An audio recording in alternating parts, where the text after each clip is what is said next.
এই চিরাগটা ওঠানোর আগে তোমাদের একটা প্রশ্নের উত্তর দিতে হবে। এ আবার কি?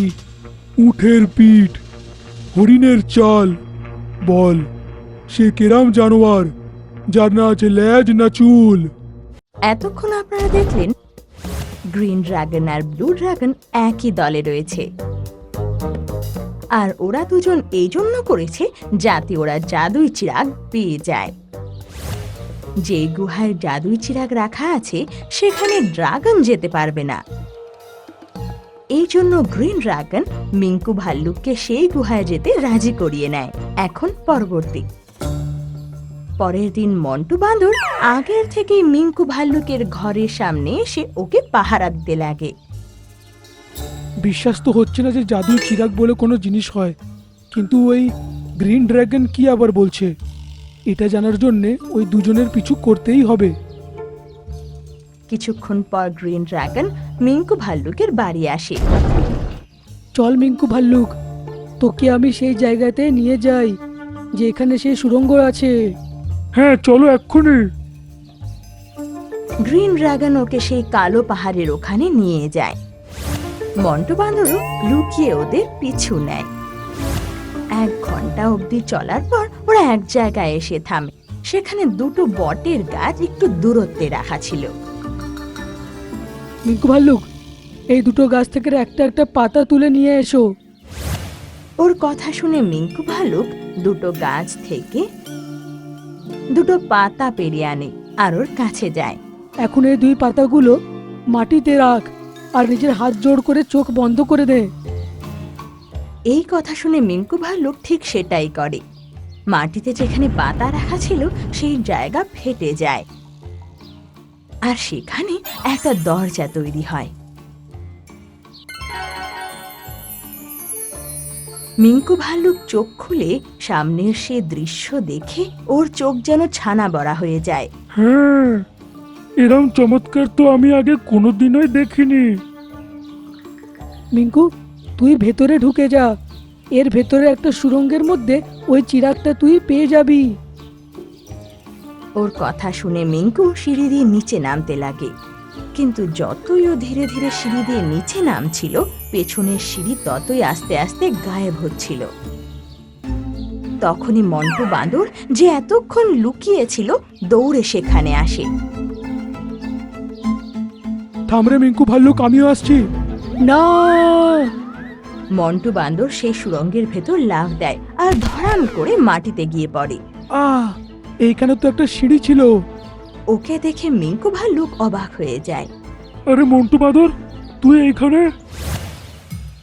তোর সাহায্যের জন্যই এসছি রে মিঙ্কু। গ্রিন ড্রাগন, এইখানে সিঁড়ি তো আর নেই, উপরে কি করে আসবো?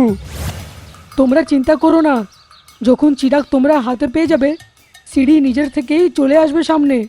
এখন যা, আগে এগো, আমি এইখানে থেকে তোদের অপেক্ষা করছি। প্রথম থেকে আমার এর উপরে সন্দেহ হচ্ছিল। চল মন্টু, আমরা এগোই। আমরাও দেখি এই ড্রাগনটা খেলা খেলছে না সত্যি কথা বলছে। মন্টু বাঁদর আর মিঙ্কু ভাল্লুক আস্তে আস্তে এগিয়ে যায়, আর সামনের দৃশ্য অসাধারণ ছিল। মাটিতে হিরে, জহরত, সোনা, গয়না লুটিয়েছিল। তখনই সেখানে মন্টু একটা সুন্দর বাঁদরিকে দেখতে পায়। আরে বাহ, কি সুন্দর বাঁদর এটা! মন্টু, ওটা মনের ভুল হতে পারে, ভুলে যাস না। ওর কথা কানে না দিয়ে মন্টু বাঁদর ওর দিকে দৌড়ায়, আর যেই ওকে ছোঁয় অমনি ওটা গায়েব হয়ে যায়। মন্টু মাটিতে এসে পড়ে। আমি বলেছিলাম প্রতারণা হতে পারে। দূর বাবা, চল আগে যাই। তারপর দুজনে কিছু দূর এগোয়, আর কিছু দূর গিয়ে একটা টিলার ওপর চকমকে চিরাগ দেখতে পায়। ইয়েস, আমরা চিরাগ পেয়ে গেছি। মন্টু বাঁদর দৌড়িয়ে সেই চিরাগের কাছে যায়, আর তখনই একটা বিশাল হাতি ওর সামনে আসে। এই চিরাগটা ওঠানোর আগে তোমাদের একটা প্রশ্নের উত্তর দিতে হবে। এ আবার কি? উটের পিঠ, হরিণের চাল, বল সে কেরাম জানোয়ার যার না আছে লেজ না চুল? এ কিরকম আজব প্রশ্ন। মন্টু বান্দর কিছুক্ষণ ভাবে আর বলে, এর উত্তর হলো সাপ। এটা বলে মন্টু বান্দর যে চিরাগে হাত দেয় অমনি জোরে একটা কারেন্ট খায় আরও খুব দূরে গিয়ে পড়ে। আহ! উটের পিঠ, হরিণের চল, এমন কোন জানোয়ার যার না আছে লেজ না চুল? এর জবাব হলো ব্যাং। এটা বলে মিঙ্কু ভাল্লুক চিরাগ তুলে নেয় আর ওর কিচ্ছু হয় না। তোমার জবাব একদম সঠিক ছিল মিঙ্কু, তুমি এখন এই চিরাগের মালিক। এটা বলে হাতি গায়েব হয়ে যায়। এই চিরাগ আমাকে ধাক্কা মারলো কেন? আমার উত্তরটাও তো ঠিক ছিল।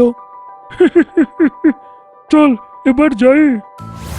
দুজন তারপর চিরাগ নিয়ে সেই দরজার সামনে পৌঁছায়। গ্রিন ড্রাগন, চিরাগ পেয়ে গেছি। মিঙ্কু ভাল্লুকের হাতে জাদুই চিরাগ দেখে গ্রিন ড্রাগনের চোখ ছানা বড়া হয়ে যায়। দাও মিঙ্কু ভাল্লুক, শিগগিরই চিরাগটাকে ওপরে ফেলে দাও। আমরা ওপরে আসার পরে চিরাগটা দিয়ে দেবো, প্রথমে আমাদের বার করো। চিরাগটা পাওয়ার পরেও সিঁড়ি তো এখানে এলোই না। সেসব আমি করে দেব, শিগগিরই আমার দিকে চিরাগটা ছুঁড়ে ফেল। না, প্রথমে আমাদের বাইরে বার কর। তুই চিরাগ আমার হাতে দিবি কি দিবি না? যদি এক্ষুনি তুই না দিস না, তোর পুরো জঙ্গলটাকে আমি আগুন দিয়ে ছাই করে দেব। হ্যাঁ, সন্দেহ তো হচ্ছিল যে কোনো মতলব ছাড়া তুই কেন আমাদের সাহায্য করছিস। এটা শুনে গ্রিন ড্রাগন রাগে জ্বলতে লাগে। মনে হচ্ছে ভালো কথায় তুই বুঝবি না। দেখ এবার কি আমি করব। এটা দেখে গ্রিন ড্রাগন মুখে রাগ নিয়ে রেগে উড়ে চলে যায়। জানি না সে আমাদের জঙ্গলের কি অবস্থা করবে। কি করে বেরোবো এখান থেকে? ভাবিস না ভাই, আমাদের কাছে চিরাগ আছে। এটা বলেও জাদুই চিরাগ হাতে নিয়ে বলে, জাদুই চিরাগ আমাদের বাইরে বার করো। ওর এটা বলতেও কিচ্ছু হলো না। বিশ্বাস হচ্ছে না, যখন এই চিরাগ কিছু কাজই করে না, তাহলে গ্রিন ড্রাগন এটা পাওয়ার জন্য এত নাটক কেন করলো? মিঙ্কু ভাল্লুক তখন মন দিয়ে দেখে আর ও চিরাগের মধ্যে কিছু লেখা দেখতে পায়, কিন্তু চিরাগের ওপর কাদা লেগেছিল, তাই লেখা স্পষ্ট ছিল না। আরে, কিছু লেখা আছে। চিরাগে কি লেখা আছে সেটা স্পষ্ট করে পড়ার জন্য মিঙ্কু ভাল্লুক তার গায়ে ঘষতে লাগে, আর কিছুক্ষণের মধ্যেই সেই চিরাগ সোনার মতো জ্বলতে লাগে, আর চারিদিক দিয়ে একটা হাসি শোনা যায়। আরে, এই আবার কি হাসছে? তখনই সেই চিরাগ থেকে একটা ধুয়ো বেরোতে লাগে, আর সেই ধুয়ো ধীরে ধীরে একটা জিনির আকার নিয়ে নেয়। কি আদেশ আমার মালিক? দুজনে সেই জিনিকে দেখে অবাক হয়ে যায়। ওদিকে গ্রিন ড্রাগন ব্লু ড্রাগনের সাথে জঙ্গলকে নষ্ট করার জন্য বেরিয়ে পড়েছিল। এরপর কি হবে? মিঙ্কু ভাল্লুক আর মন্টু বান্দর সেখান থেকে বেরোতে পারবে? আর জিনি কি ওদের সাহায্য করে ব্লু ড্রাগন আর গ্রিন ড্রাগনকে শাস্তি দেবে? জাদুই চিরাগ পাওয়ার পর মিঙ্কু ভাল্লুক আর মন্টু বান্দরের জীবন কেমন হবে? এই সব প্রশ্নের উত্তর পাওয়া যাবে আমাদের পরের গল্পে। আমি তোমার জন্য নিয়ে এসেছি এই পাতাটা মিঠু। এর উপকারিতা হলো, যদি কোনো অন্ধ এর পাতার রস চোখে দেয় তাহলে ওর চোখে আবার দেখতে লাগে, আর যদি কেউ ঠিক হয় তাহলে সে অন্ধ হয়ে যায়।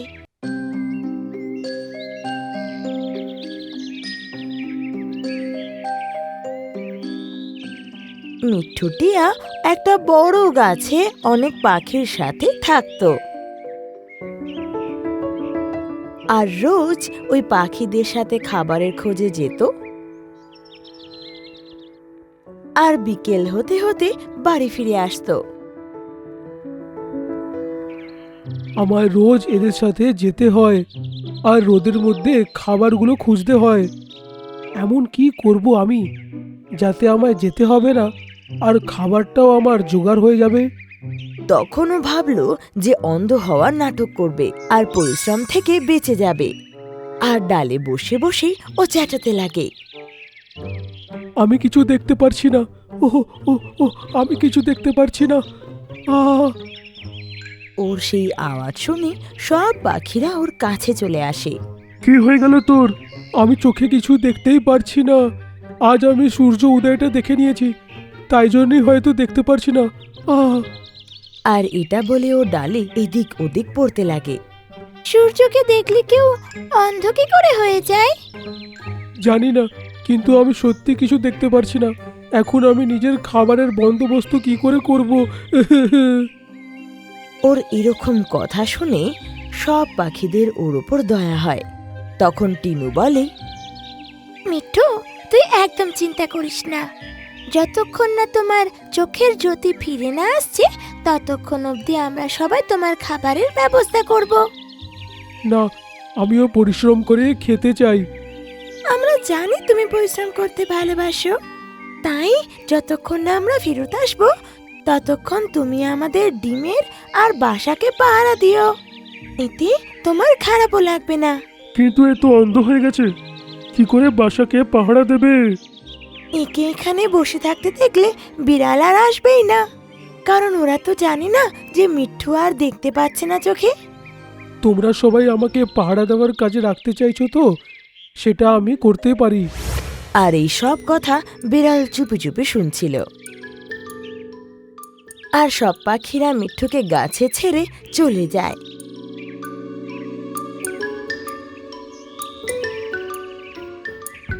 এদিকে বিড়াল সঙ্গে সঙ্গে গাছের নিচে আসে। আরে বাহ, আজ তো আমার পার্টি হবে। এই অন্ধ টিয়াই বা বাসাগুলোর কি পাহারা দেবে? এখন আমাকে আর কেউ আটকাতে পারবে না, এ তো জানতেও পারবে না, আর আমি লুকিয়ে লুকিয়ে সব ডিম খেয়ে ফেলবো। এরম বলে ও ঝট করে গাছে চড়ে যায় আর বাসার দিকে এগিয়ে যায়। খবরদার, যদি এগিয়েছিস তো তোকে এখনই মজা দেখাচ্ছি। এটা বলে মিঠু উড়ল আর ঠোঁট দিয়ে মেরে মেরে বিড়ালকে আহত করে দিল।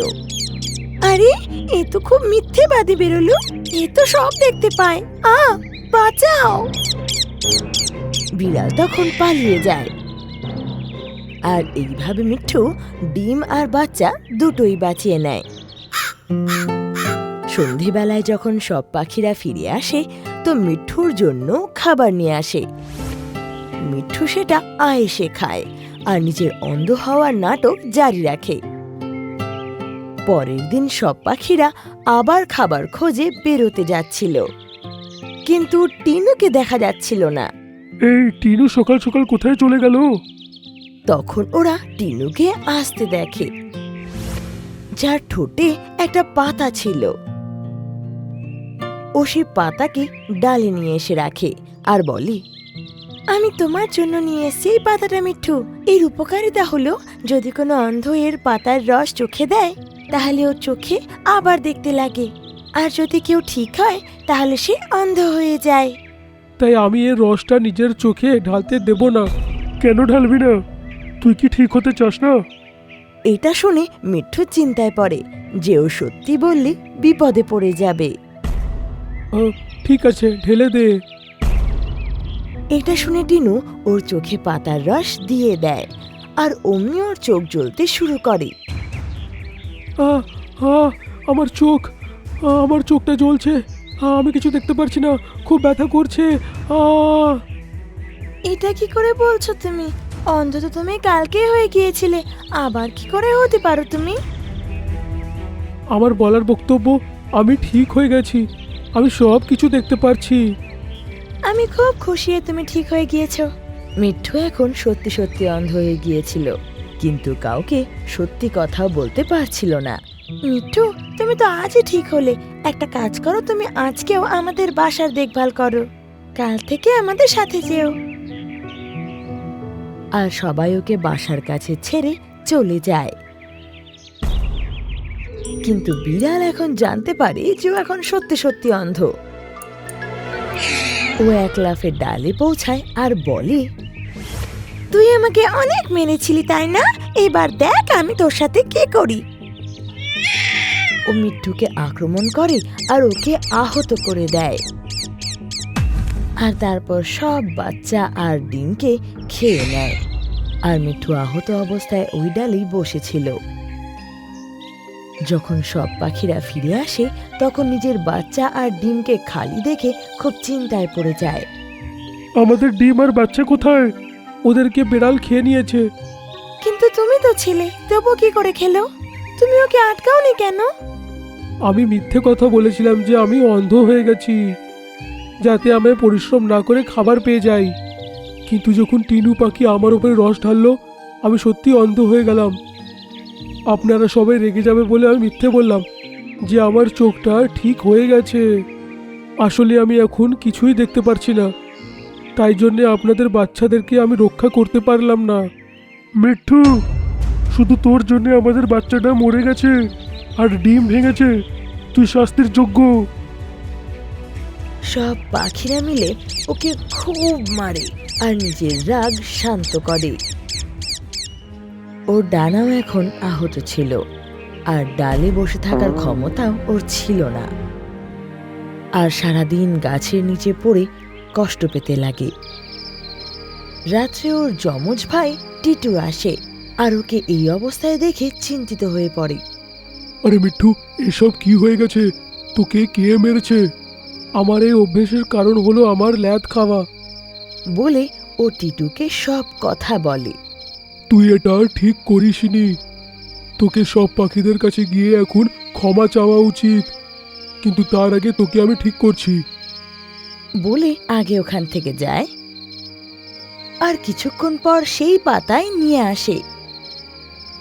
ও মিঠুর চোখে সেই রস দিয়ে দেয়, আর এইবারও সত্যি সত্যি ঠিক হয়ে যায়। টিটু, আমি সব দেখতে পারছি। এখন বাড়ি চল আর সব পাখিদের কাছে ক্ষমা চা। ওকে সব পাখির কাছে নিয়ে যায় আর বলে, বন্ধুগণ, আপনাদের রাগটা ন্যায্য, কিন্তু মিঠু তার শাস্তিটা পেয়ে গেছে। তাই আমার আপনাদের কাছে অনুরোধ, ওকে আরো একটা সুযোগ দেওয়া হোক। শুনে সব পাখিরা ওকে ক্ষমা করে দেয়। এরপর থেকে ও না কখনো আর অলস করে আর না মিথ্যে কথা বলে।